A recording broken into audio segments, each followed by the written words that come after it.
Traditionally, records were made using entirely analog equipment, from the tape machines that recorded the tracks to the mixers that combined them together. While there were many advantages to a completely analog workflow, such as the warm saturation and nonlinear qualities of tape and tube gear, engineers often found it hard to edit tape-based material, recall complex mixes, or collaborate and share ideas outside of the studio.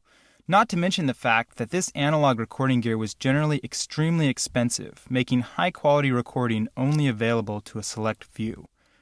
Fast forward to today. Because of the speed and power of today's computers, it is not uncommon for the recording process to take place entirely inside the computer from start to finish, what is commonly referred to as recording in the box by most recording engineers. And while we are still analog beings and still need a few analog tools like microphones and speakers that we will need to interface with the computer, it is safe to say that we have fully transitioned into the era of DAW or digital audio workstation. So what is a DAW? In the DAW world, most of the components of the analog studio are replaced by DAW software running on a computer. So a DAW replaces the recording medium, so versus tape or another digital recording medium. It also gives us an editing environment versus sort of the razor blades of the tape era. And we also get mixing and effects or plugins, right, versus the console and outboard gear of the analog era.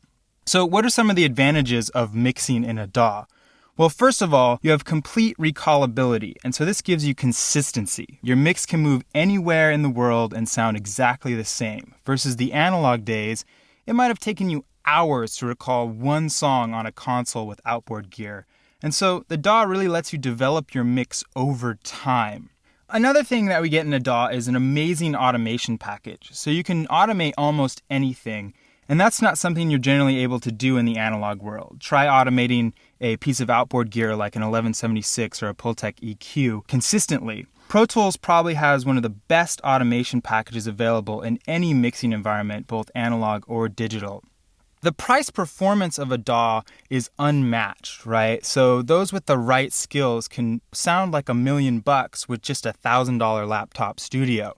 Now, some disadvantages or considerations that you will often hear about mixing in a DAW is the lack of tactile control from the analog world. So in analog, we generally have a knob or a button or a fader for everything that we need to do.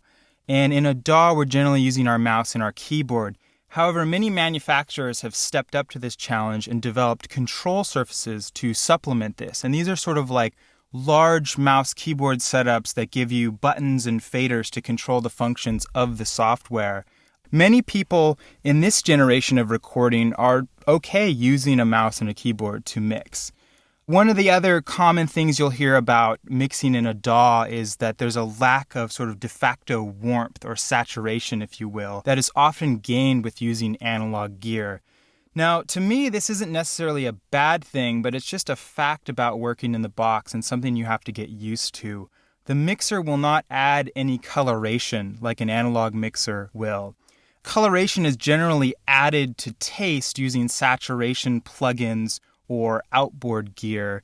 And it's really important to understand that while the mixer doesn't add any coloration, it's not taking anything away. So you can get really great, accurate sounding recordings and then yourself control the amount of saturation or coloration that you want in your mix. Bottom line is that you can get a great mix completely inside of Pro Tools. So don't let the highbrow articles and fancy advertisements get you down about mixing in the box or not using analog gear. What works for one person might not work for someone else. And so at the end of the day, a strong mixer is going to be able to create a great mix inside or outside the box. And no one's going to be able to tell either way.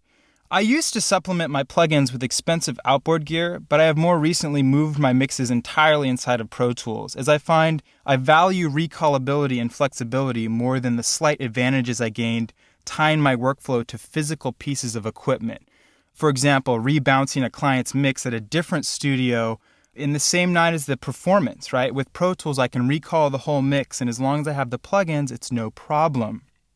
You know, it's not to say that using analog gear or summing mixers or analog consoles is a waste of time. it isn't, right? Everyone has to find what works best for their style and voice as a mixer. So for me personally, I find that mixing in the box inside of Pro Tools provides the greatest amount of flexibility in my work while providing an excellent sounding environment to creatively shape the mix exactly how I hear it in my head.